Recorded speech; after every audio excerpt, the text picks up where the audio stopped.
Never a fond fan of meeting girls' parents. They're probably thinking, what the fuck has my daughter brought home? When they base their daughter's relationship status on is, don't bring that guy with all the tattoos home. That's probably what they're telling them.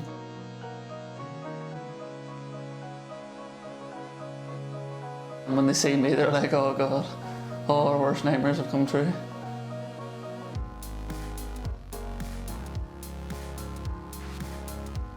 Behind every tattoo, there's a story. They're bookmarks in my life that I'll be able to recall when I'm 50, and it's like a timeline on Facebook. You know, it's always going to be with me. You know, nowadays people are putting stuff on there, whereas I put it on my body. I'd be very close with my grandmother, and when I was younger, I used to tell her that with her housework that she struggled to do, that I would build her a robot. When I was 18, she says, "Why don't you get a robot tattooed?" And I marked my body for just a memory.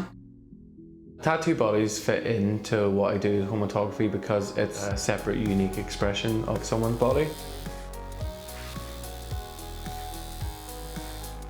Responsibility within doing a tattoo on somebody is monumental.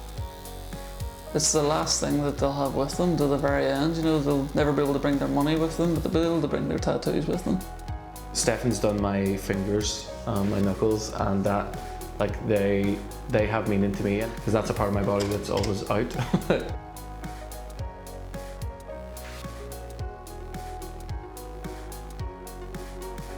When I got my eyelids done, I only had one option, and that was be a tattoo artist. Just thought, well, it would be funny to get on your eyelids, and Sweet Dreams was pretty ironic. I remember walking in and having two black eyes from having it done, and her mum freaking the fuck out. I never seen her to date ever be so mad.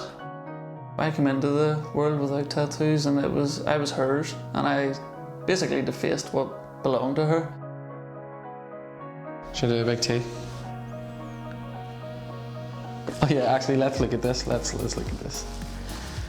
This is advice for any girl who wants to sleep with Stefan Getty.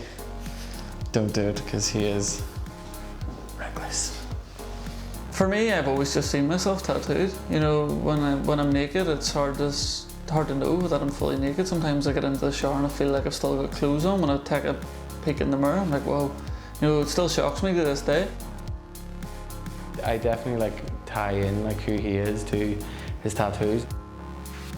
I guess you don't really think about how much those things kind of shape how you view someone.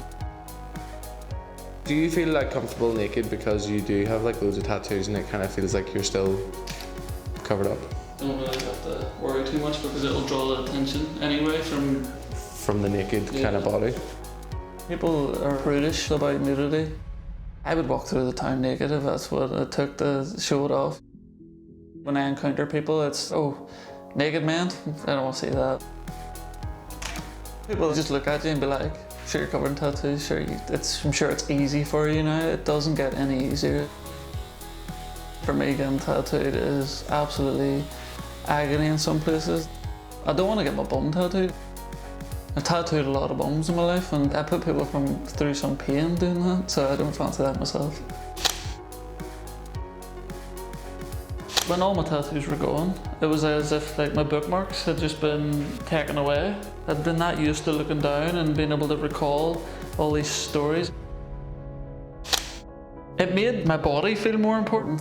It definitely gave me a broader value towards what I have on my skin. Stefan and I actually do work that's very similar, but just in reverse. My work is very much about stripping people down. Stefan's is the opposite of he adds more stuff onto people. It kind of ends up with the same result about people exploring and discovering their bodies.